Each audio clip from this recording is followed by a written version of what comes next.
en esta tercera pregunta tenemos dos preguntas, así que es un desafío a la concentración de los abogados.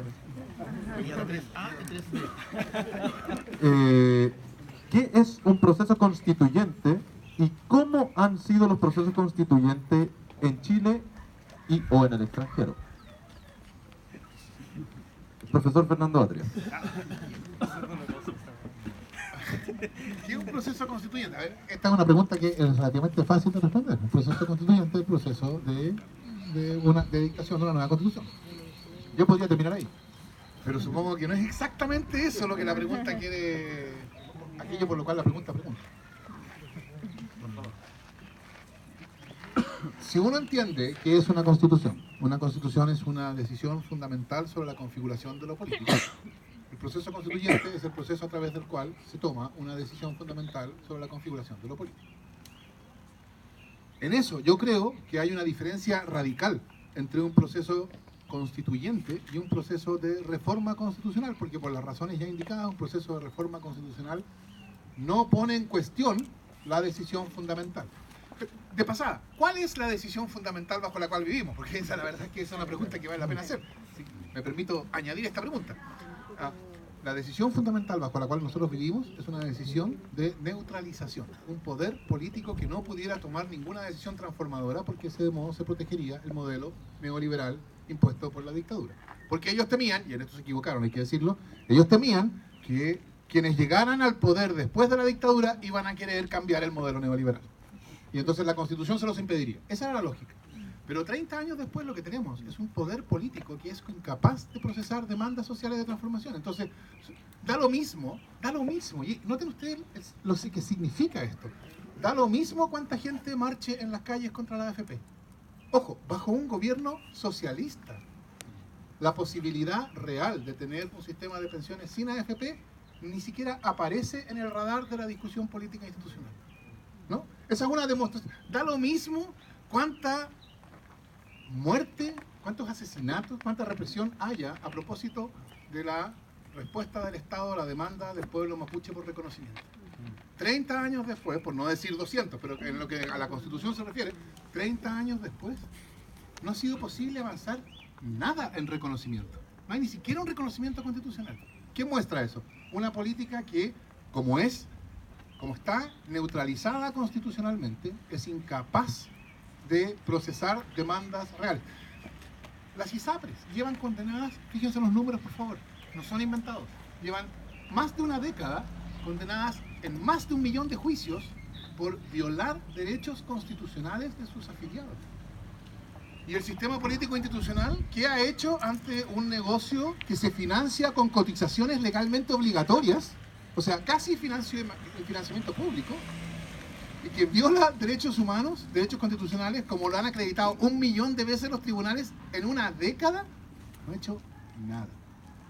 ¿Por qué? Porque no puedes, porque todavía están a la espera de un gran acuerdo. Eso. Entonces, ¿qué siente el ciudadano? El ciudadano se dice a sí mismo, bueno, está claro que la política no es para los ciudadanos. Está claro que la política está coludida con el poder económico en contra de los ciudadanos y por eso la consecuencia que nosotros sufrimos es el abuso. Y por eso el abuso y el rechazo a la clase política son dos de las cuestiones centrales en las manifestaciones que estamos viendo, porque son la misma cosa. Y entonces un proceso constituyente es un proceso a través del cual eso se cambia. Ahora, ¿cuándo se da un proceso constituyente? ¿Cómo se da un proceso constituyente? Porque claro, la Constitución actual no es como es por casualidad, no es que uno tira unas cartas sobre la mesa y caen donde caen. No. La Constitución actual es una Constitución que favorece a alguien. Al configurar el poder, la Constitución distribuye el poder. Y al crear un poder político que es inerme, incapaz de procesar demandas sociales de transformación porque no puede tomar ninguna decisión transformadora, ¿a quién beneficia eso? Esa es una pregunta que es siempre pertinente. ¿Quién es el beneficiado por un poder político inutilizado, incapacitado? Respuesta. Es obvio, el poder económico. Porque si el poder político es debilitado, eso quiere decir que el poder económico no va a ser afectado por las decisiones políticas.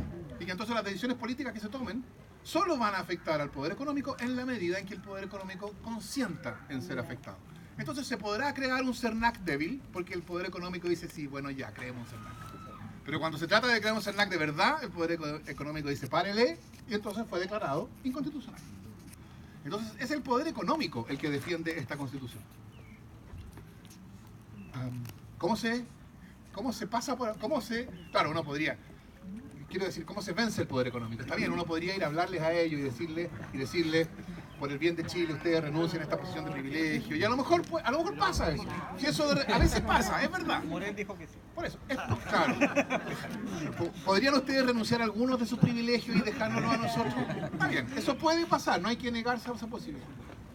Pero también uno tiene que pensar que hasta cierto punto la política es como la física. Dime cuán grande es el objeto que tú quieres mover y yo te diré más o menos la fuerza que necesitarás ejercer. Entonces, ¿cuál es la fuerza que tenemos nosotros? Porque el pueblo no tiene la fuerza del capital, evidentemente. El pueblo no tiene la fuerza de los tanques, tampoco, evidentemente. ¿Cuál es la fuerza que sí tiene? Tiene la fuerza de los números. Y el problema de la fuerza de los números es que supone capacidad de actuar concertadamente. Y el proceso constituyente yo lo entendería como el proceso de construcción de la capacidad de actuar concertadamente. Yo creo que hoy día hay más poder en ese sentido de lo que había hace 3 semanas, porque hay más capacidad de actuar en conjunto. Y eso, cuando el proceso constituyente que va creando esta capacidad de actuar en concierto avanza, aumenta la cantidad de poder disponible y eso hace que sea más posible una solución al problema. De hecho, hoy día hay quienes antes se oponían a toda forma de plebiscito que hoy día están diciendo, bueno, sí, en realidad parece que no sería tan mala idea. Eso es lo que muestra que todavía no hemos creado suficiente poder, pero estamos más cerca. Y cuando lo tengamos, entonces yo creo que se va a abrir el proceso constituyente. Esa es la manera. Por eso, estas reuniones, la discusión ciudadana, los cabildos, todo eso contribuye. Un plebiscito contribuiría a crear poder constituyente. Muchas gracias.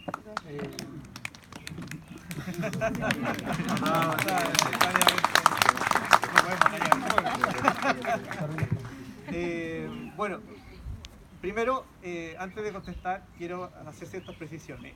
Cuando nosotros solemos hablar de lo político, porque también fue sistemática esta cuestión de que hablar de lo político significa hablar de los partidos políticos o de los dirigentes que ellos estaban allá haciendo las cosas que debían hacer por nosotros. Nos acostumbraron a ese tipo de democracia, ese tipo de democracia representativa, que es básicamente votar cada cierto tiempo. La gente, todos entendimos que democracia era votar por estas personas cada ciertos años. Más que nada, más allá no intervenimos más que eso. Pero lo político es más profundo que eso.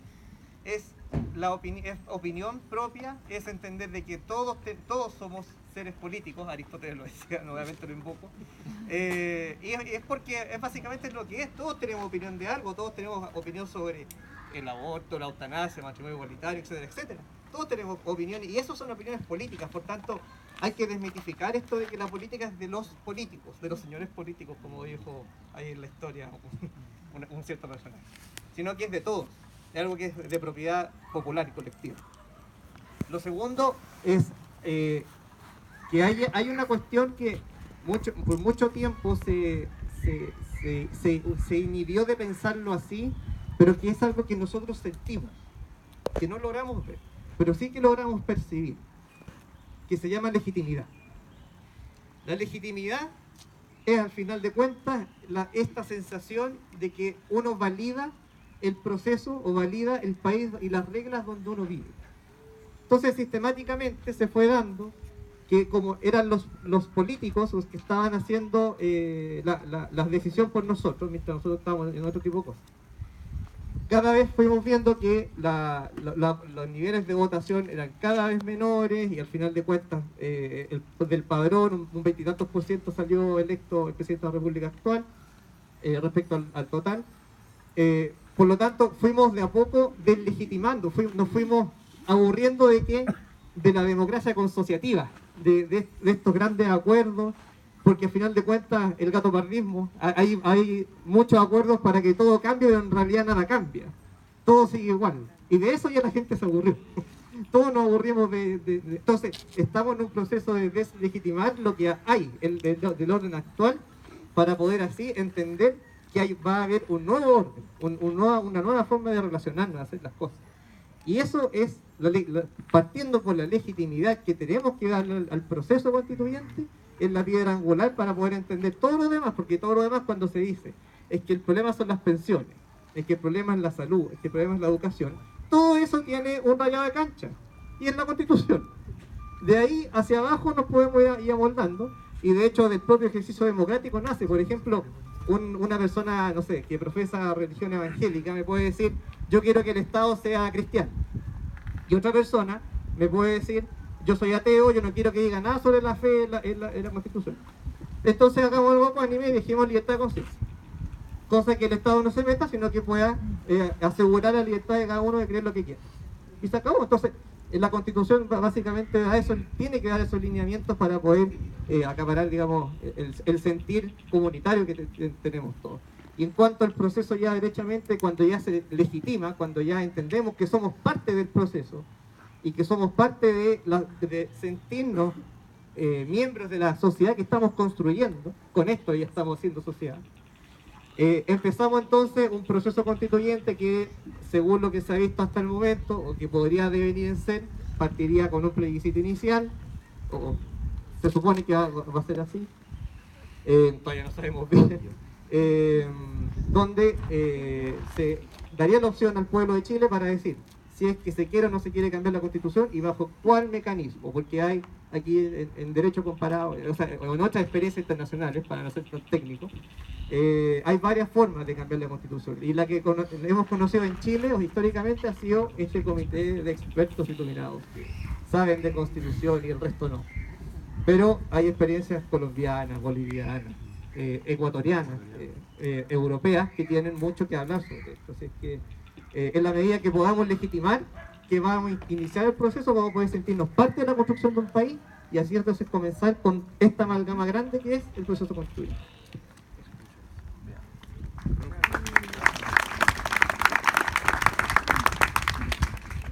El proceso constituyente, yo creo que se va a traducir en una asamblea constituyente.